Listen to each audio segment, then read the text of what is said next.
Silchar news 24 এর আরেকটি নতুন ভিডিওতে আপনাদেরকে স্বাগতম জানাই। আজকের এই ভিডিওতে বিশেষ কয়েকটি গুরুত্বপূর্ণ খবর নিয়ে আসলাম। আজকের প্রথম খবরটি হলো রাজ্যের কৃষক সকলদের জন্য এসেছে একটি ভালো খবর। আসাম সরকারের কৃষি মন্ত্রী অতুল বরা জানিয়েছেন, রাজ্যের কৃষক সকলেরা সৌরশক্তি দ্বারা চালিত জলের মেশিন লাভ করিবেন। আপনারা যদি কৃষক হন তাহলে আপনারা আবেদন করিতে পারিবেন। আবেদন করার জন্য আপনাদের নিজের এলাকার কৃষি কার্যালয়তে গিয়ে আবেদন করিতে পারিবেন। তার সঙ্গে কৃষকেরা এই জলের মেশিনে 85% সরকারের সাবসিডি লাভ করিবেন বলে জানানো হয়েছে। এরপরের খবরটি হলো আপনাদের জন্য এসেছে একটি ভালো খবর। মেট্রো সিটিগুলিতে ডিজেল পেট্রোলের দাম কমেছে বলে খবর এসেছে। তার সঙ্গে দেশের সব জায়গায় ডিজেল পেট্রোলের দাম কিছুটা কমেছে বলে জানা গেছে। তো আপনারা বর্তমানে ডিজেল পেট্রোল প্রতি লিটার কত দিয়ে কিনছেন কমেন্ট একটি করে নিশ্চয়ই জানাবেন। এরপরের খবরটি হলো গুগল ক্রোম ব্যবহারকারীদের জন্য এসেছে একটি গুরুত্বপূর্ণ খবর। আপনারা যদি গুগল ক্রোম ব্যবহার করে থাকেন তাহলে শীঘ্রই আপডেট করে নিন, না হলে আপনারা সাইবার অপরাধের শিকার হতে পারেন। গুগল ক্রোমেতে নতুন নতুন সিকিউরিটি ফিচার্স এড করা হয়েছে, যার ফলে আপনারা যে কোনো ফ্রড লিংকে ক্লিক করলে ওপেন হবে না বলে জানানো হয়েছে। এরপরের খবরটি হলো রাজ্যের মহিলাদের জন্য এসেছে একটি ভালো খবর।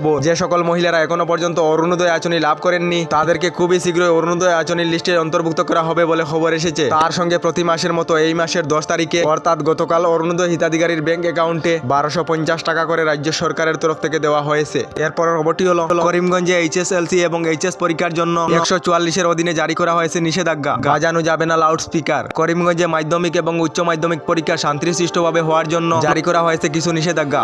এরপরের খবরটি হলো রাজ্যে আরম্ভ হয়েছে সুদখোর গ্রেফতারের অভিযান। সুদখোরের তালিকা নিয়ে পুলিশ অভিযান আরম্ভ করেছে বলে খবর এসেছে। জানা গেছে রাজ্যের গ্রামে গ্রামে গড়ে গড়ে সুদখোর গ্রেফতার অভিযান চলবে। রাজ্য সরকারের তরফ থেকে জানানো হয়েছে এবার থেকে গ্রামে গ্রামে গড়ে গড়ে সুদখোর খুঁজে গ্রেফতার করা হবে। এবার থেকে সুদ নেওয়া এবং সুদ দেওয়াদেরকে গ্রেফতার করা হবে বলে খবর এসেছে। আপনাদের এলাকাতে সুদখোর আছেন নাকি কমেন্ট একটি করে নিশ্চয় জানাবেন। এরপরের খবরটি হলো এই মুহূর্তে লাখ লাখ কৃষকদের জন্য এসেছে একটি ভালো খবর। প্রধানমন্ত্রী কৃষক সম্মান নিধির লিস্টে থাকা কৃষকদেরকে বছরে 6,000 টাকা দেওয়া হতো, এবার আরো 2,000 টাকা বৃদ্ধি করে কৃষকদেরকে 8,000 টাকা দেওয়া হবে বলে খবর এসেছে। তবে রাজস্থান সরকারের বাজেট অধিবেশনে ঘোষণা করা হয়েছে রাজস্থানের কৃষকেরা প্রতি বছরে 6,000 টাকার পরিবর্তে 8,000 টাকা লাভ করিবেন বলে খবর এসেছে। এরপরের খবরটি হলো বন্ধন সহ মাইক্রোফাইন্যান্স থেকে ঋণ নেওয়া মহিলাদের জন্য এসেছে একটি ভালো খবর। আবার নতুন করে মাইক্রোফাইন্যান্স থেকে ঋণ নেওয়া রাজ্যের 1,65,000 মহিলাদের মাইক্রোফাইন্যান্সের ঋণ মাফ করিবে রাজ্য সরকার বলে খবর এসেছে। এরপরের খবরটি হলো দেশবাসীদের জন্য এসেছে একটি ভালো খবর। এবার থেকে আপনারা বাজারের যে কোনো বস্তু আধা দামে লাভ করিবেন বলে কেন্দ্রীয় সরকারের তরফ থেকে জানানো হয়েছে। আগের তুলনায় বর্তমান সময়ে বস্তুর মূল্য অনেকটাই বৃদ্ধি হয়ে গিয়েছে, যার কারণে কেন্দ্রীয় সরকারের তরফ থেকে নেওয়া হয়েছে একটি বড় পদক্ষেপ,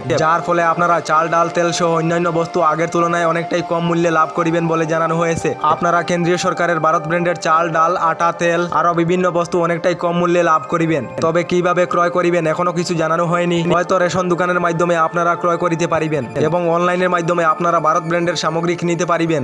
আমাদের ডেইলি খবরগুলি ভালো লাগলে আমাদের ভিডিওতে লাইক দিয়ে চ্যানেলটিকে সাবস্ক্রাইব করে নেবেন।